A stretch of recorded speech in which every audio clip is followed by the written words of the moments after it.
now we come to the end of this course. So, this lecture is like a summary of what we have learned in this course. Okay. So, the main idea here was to teach you a high power multi-level converters, the topologies, analysis, design aspects, operational issues. So, in this lecture we will try to summarize what we have learned in this course. So, it has covered about 12 weeks touching upon the following subjects. So, what have we covered? Half bridges, full bridges, sinusoidal PWM and third harmonic addition, space vector PWM, and then we went into the main multi-level converter topologies, that is CHB, MMC and NPC. Along with that, we also studied a little bit about multi-pulse transformers and gate driver circuits. Okay. So, we will try to summarize what we have learned. So, when we studied the half bridge and full bridge converters, we understood that they are basic building blocks not only for multi-level converters, but for many other power electronic applications. And there is a similarity between half bridge and full bridge along with the conventional DC to DC converters like buck and boost converter, in particular half bridge. So, they can be kind of like thought of, they can be used interchangeably. The thought process, in the thought process they can be used interchangeably, and very often people do not understand the similarity between suppose a buck converter and a half bridge, or a boost converter and a half bridge, like that. Okay. So, it is important for you to understand the similarity of these converters, so that it becomes easy for you to analyze them. The other concept that was useful is the interaction of the current source and the voltage source. Okay. As you can see here, I have written many times in power electronics the current source is very dominating, okay, and that will control the dynamics of the voltage source. Okay. So, it may happen that the voltage is negative while the current is positive. That happens many times in different power electronic application, because there is an energy exchange that is taking place between a current source and the voltage source. What is the direction of flow of the current, or the what is the direction of the flow of the current is dependent on what is the relative strength of these current and voltage sources. This is to be kept in mind. After this, we studied sinusoidal PWM. So, in sinusoidal PWM, we compared a sine wave with a high frequency carrier. Okay. And with that, what did we achieve? We made sure, or we operated the converter as if like it is now working as a controllable sinusoidal voltage source. Okay. So, the half bridge or full bridge that we had studied in the first section, they now behave like a controllable voltage source. So, we use the sinusoidal PWM to switch these switches, so as to behave, or so as to make this converter behave like a controllable voltage source. Now, it is to be noted that the other types of modulating waveforms instead of sine wave is also possible to be used. So, you can make non-sinusoidal voltage sources also, and they are particularly used, for example, in active filters. We have not talked about active filters because this course was more focused on multi-level converters, but you can do that. Okay. We add a third harmonic along with the fundamental, we add a third harmonic. And why do we add the third harmonic? Because we would like to get more AC voltage out of the DC bus. So, that is the reason why we added the third harmonic. And how much do we get? Maximum we can get 15% more as compared to the sinusoidal PWM. And carrying forward and going forward, we see that the third harmonic goes into space vector PWM. Okay. Again, space vector PWM can be thought of as an extension of sine PWM, where we are adding a common mode voltage which is equal to V max plus V min divided by 2. Okay. And the reason for this is that we are making the starting and ending vectors equal, okay, 0 vectors. These are called the 0 vectors as per the switching sequence of the inverter. So, in sine PWM the 0 vectors are unequal, whereas in space vector PWM the 0 vectors are equal in time duration. So, it will give 15% more DC bus utilization. Okay. So, third harmonic is also a common mode voltage like this V max plus V min divided by 2, like that. So, they are basically adding this common mode voltage to a sinusoidal reference waveform, and you can have different types of common mode voltage that you can apply. You can apply one type of common mode voltage where you can shift one of the waveforms up and make it yourself, make the waveform flat. Okay. So, there can be different types of common mode voltage you can add.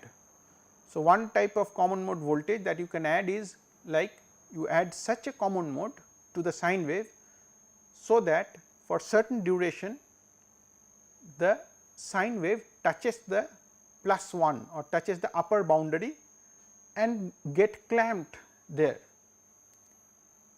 Okay. So, different types of common modes can be added. So, if you clamp certain part of the sine wave by adding a common mode, then you go to something called as discontinuous PWM. Okay. We have not talked in details, but it is you can understand that this is nothing but an extension of what we have studied. Okay.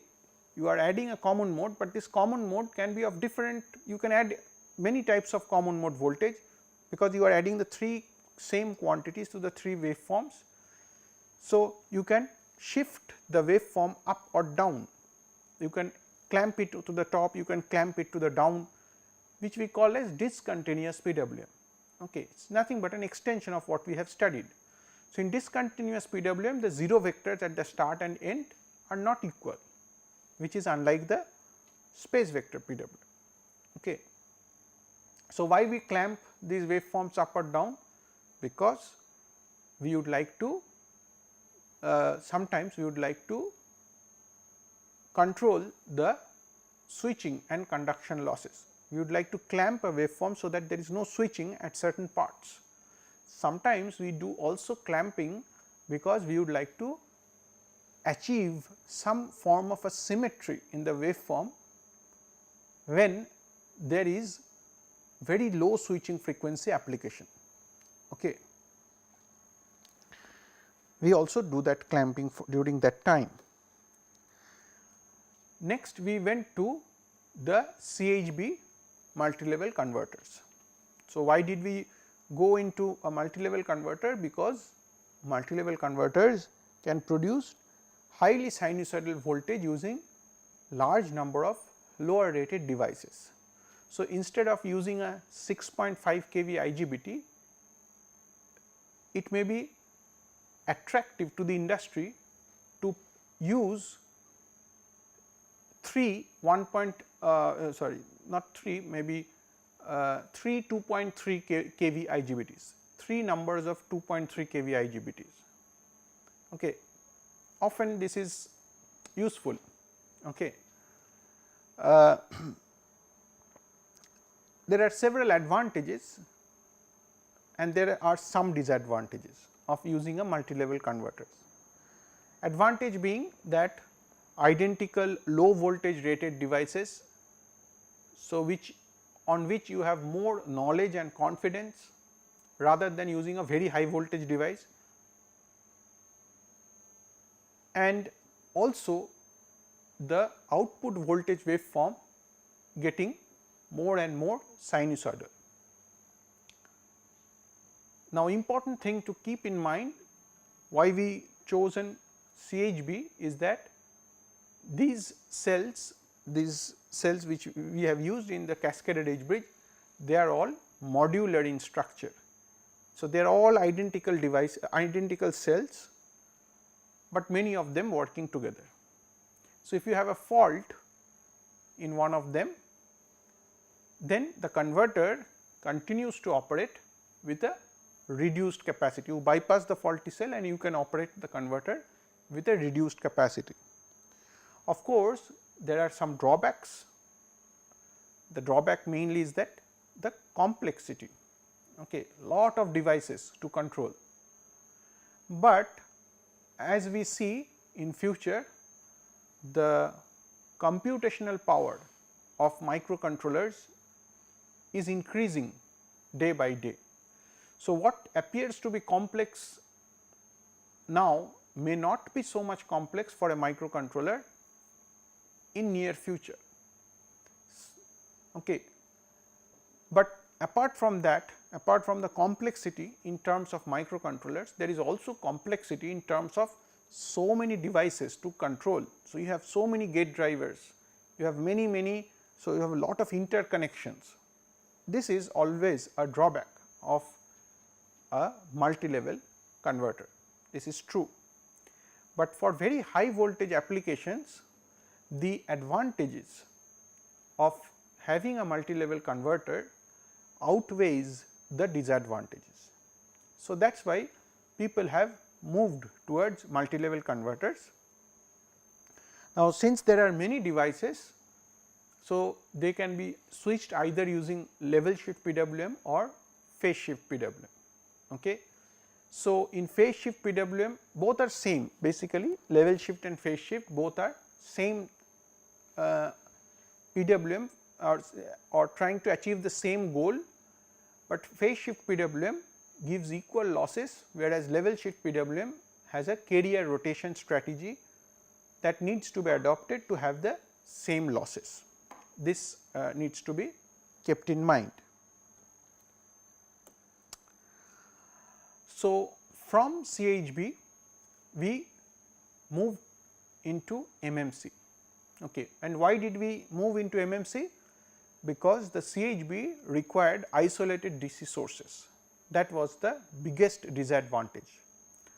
Of course, this isolated sources is obtained from a multi-pulse transformer that improved the input current quality, but MMC has inherently does not have that problem. It uses only capacitors in the DC bus along with full bridge or half bridge cells, okay, and of course, a bypass switch. So, MMC has found to be the most promising solution for HVDC application as of now. Okay. And with MMC, the voltage levels and the power levels are increasing day by day. So, something like plus minus 600 kV or plus minus 800 kV, even in future people are talking about plus minus 1200 kV. So, those voltage levels are achievable using MMC, okay, because here you go on cascade a large number of low voltage highly reliable transistors, particularly IGBTs. In near future we may see also silicon carbide devices replacing IGBTs, it may happen. Now, the MMC has 6 arms, and these 6 arms can be thought of as a controllable voltage source. So, with these 6 controllable voltage source, you have actually a great degree of freedom, okay. You can manipulate them, and so MMC application is not only limited to high voltage DC transmission. So, people are now actively doing research on how to apply the concept of MMC in low voltage applications. Okay.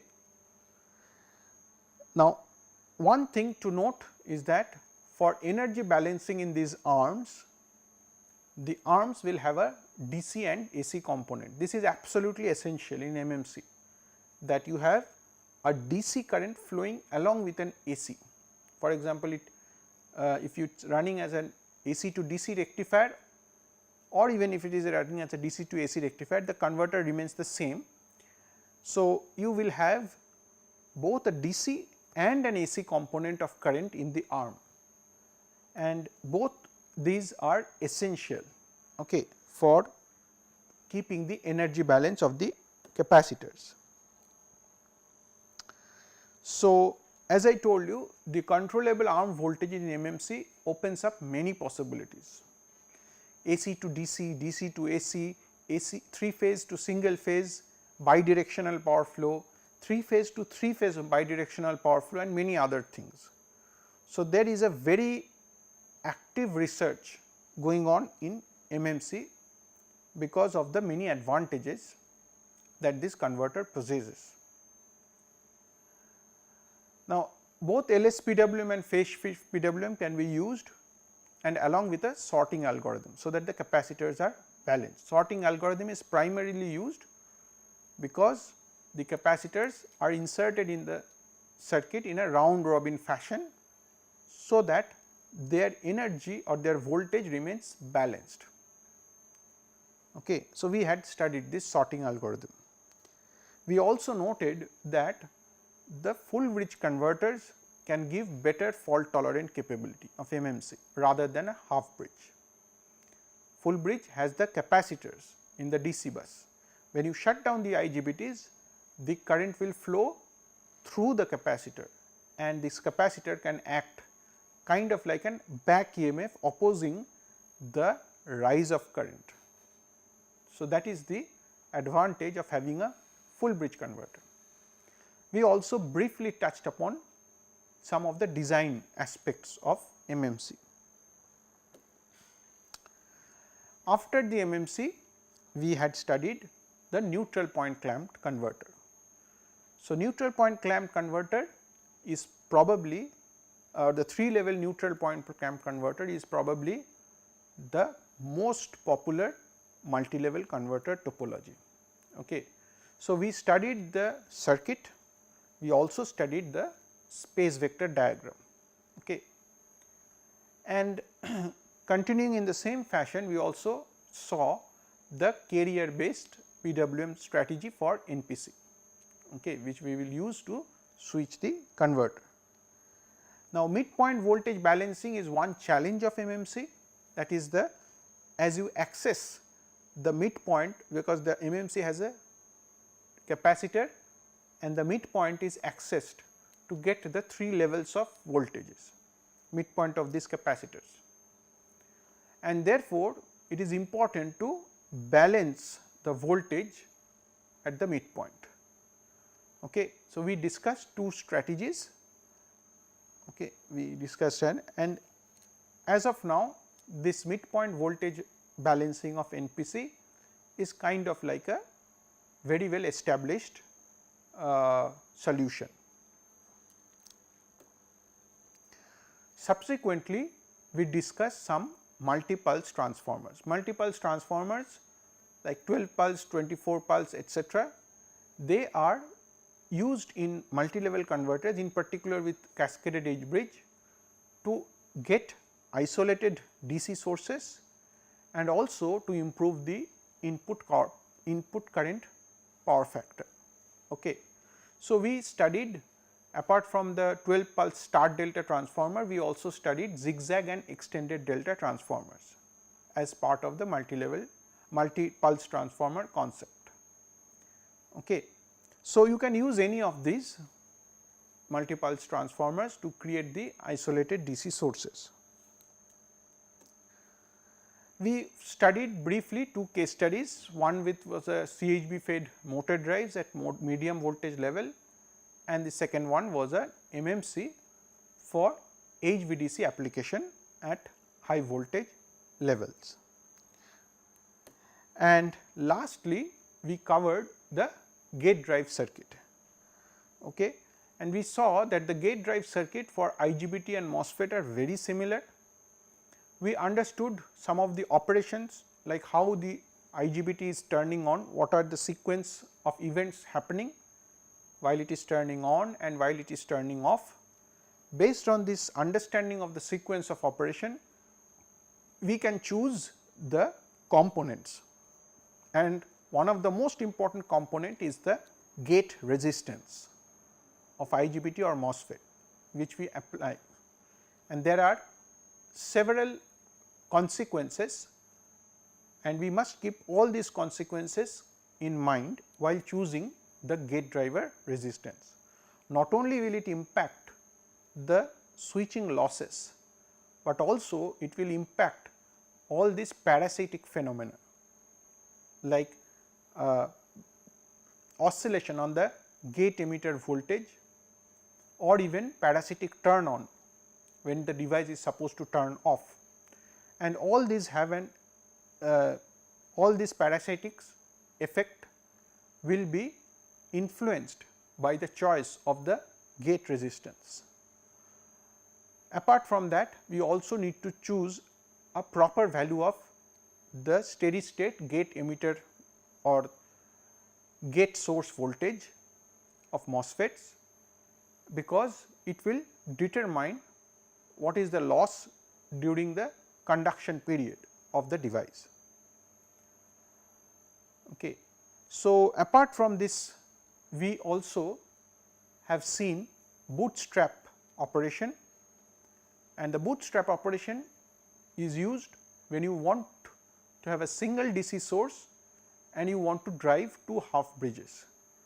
So, with one source you are temporarily, we are temporarily charging up the capacitor, charging up one bootstrap capacitor, which is again utilized to drive the high side or the upper side of the half bridge. Okay. So, we have seen this operation also. We also studied briefly a few other types of topologies which are interesting.